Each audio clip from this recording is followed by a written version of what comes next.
ایک مزید کویسچن یہ تھا کہ کسی نے کہتی ہیں کہا ہے کہ اگر کوئی سفر کے دوران بس وغیرہ کی سیٹ پر 2 گھنٹے بھی سوتا رہے تو اس کا وضو قائم رہے گا، کیا یہ مسئلہ صحیح ہے؟ دیکھیں، پہلے ایک بات اچھی طرح یاد رکھیں کہ یہ جو کہا جاتا ہے کہ سونے سے وضو ٹوٹ جاتا ہے اور یہ بحکم حدیث ہے، یہ اس وقت ٹوٹتا ہے جب 2 شرطیں جمع ہو جائیں۔ نمبر 1،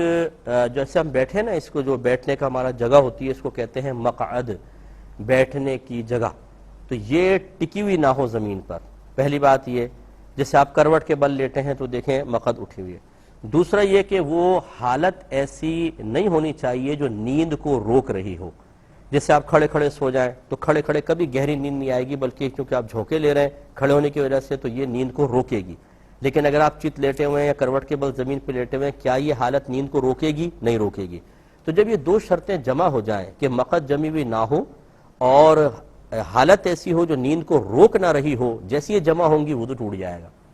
اب جو بس کے اندر بیٹھا ہوا ہے، کہنے کے والے کا مقصد کیا ہے کہ وہ چونکہ سیٹ پہ بیٹھا ہوا ہے، مقعد جمی ہوئی ہے، اب چاہے وہ کتنی گہری نیند سو گیا اس کا وضو نہیں ٹوٹنا چاہیے، کیونکہ شرط ایک نہیں پائی گئی، دونوں شرطوں کا اجتماع لازم ہے۔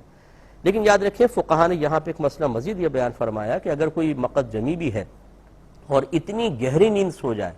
کہ اس کو کئی مرتبہ آوازیں دی جائیں اور اس کو بالکل کوئی ہوش نہیں آ رہا، تو اس صورت میں بھی وضو ٹوٹنے کا حکم دیا جائے گا،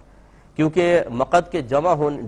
جمنے سے زیادہ یہ ہے کہ وہ خروج ہوا کی راہ میں ایک رکاوٹ ہو سکتی تھی، لیکن جب آدمی بہت زیادہ غافل ہو جاتا ہے تو پھر بسا اوقات اسے اپنے چونکہ ہوش نہیں رہتا اور پھر بس وغیرہ کے جھٹکے کے اندر آدمی یوں دائیں بائیں ہوتا رہتا ہے، تو لہٰذا حکم شرع یہی دیا جائے گا کہ اس کا وضو ٹوٹ گیا ہے، اسے دوبارہ وضو کرنا چاہیے۔